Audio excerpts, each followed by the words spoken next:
Good morning. My name is Rocelle Aora Nolasco from BSN 25. My topic is about Roman gods and goddesses.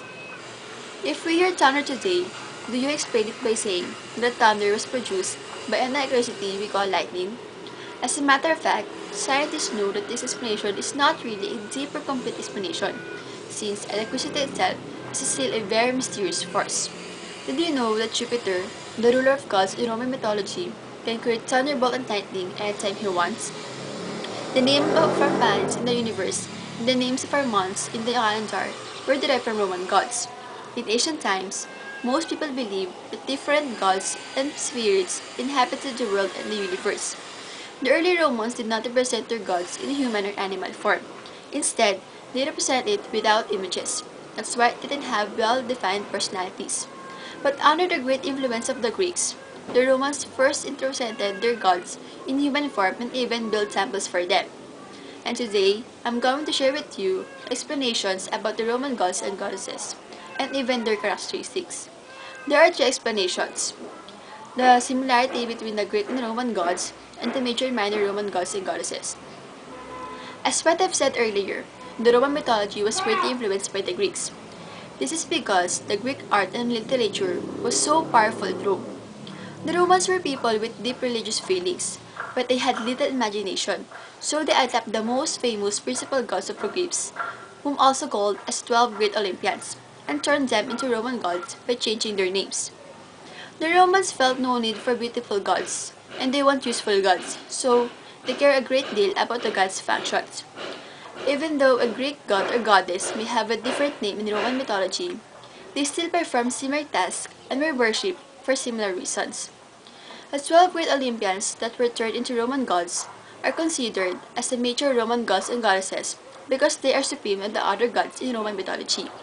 They made up a divine family, headed by Jupiter, the counterpart of Zeus. Jupiter and his two brothers drew lots of their shares in the universe. He became the supreme ruler and ruled the sky. His power was greater than the other gods altogether.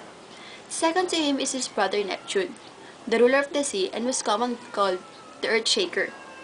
Jupiter's third brother was Pluto, who drew his share the underworld and ruled over the dead.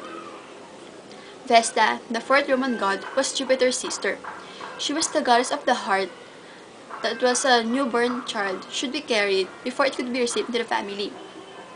Juno is Jupiter's wife and sister. She was the protector of marriage and married women. Mars, the sixth god, was Jupiter and Juno's son. He was the Roman god of war and agriculture. Jupiter had a daughter named Minerva. She was a fierce and ruthless battle goddess that was born from Jupiter's head, and no mother bore her. That made her Jupiter's favorite child. Minerva is the chief among the virgin goddesses, together with Vesta and Diana. In addition, the 12 Olympians are Jupiter's children. The eighth Roman god was Apollo, the master musician who plays his golden lyre and was called as the archer god, god of fruit, and god of light. Diana was Apollo's twin sister. She was the lady of wild things and huntsman-in-chief to the gods. The goddess of love and beauty was Venus. She was said to be sprung from the sea foam and the wife of Vulcan. Mercury, the 11th Roman god, was the god of commerce and market, and the protector of traders. Mercury was swift and graceful, that made him Jupiter's messenger. The 12th and the last Roman god was Vulcan, the lame and ugly Roman god of fire. He was said that he is the son of Juno in revenge to Jupiter having Minerva alone. There are also other Roman gods called the Numina, which means the willpower. They are the minor goddess.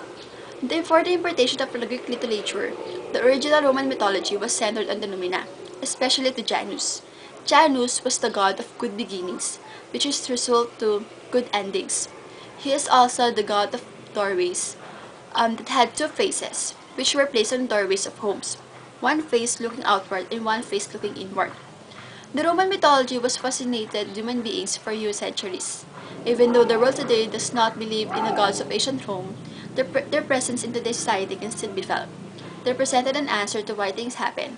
Their names raise education, entertainment, and meaning. Now, you already know the different Roman gods and their characteristics.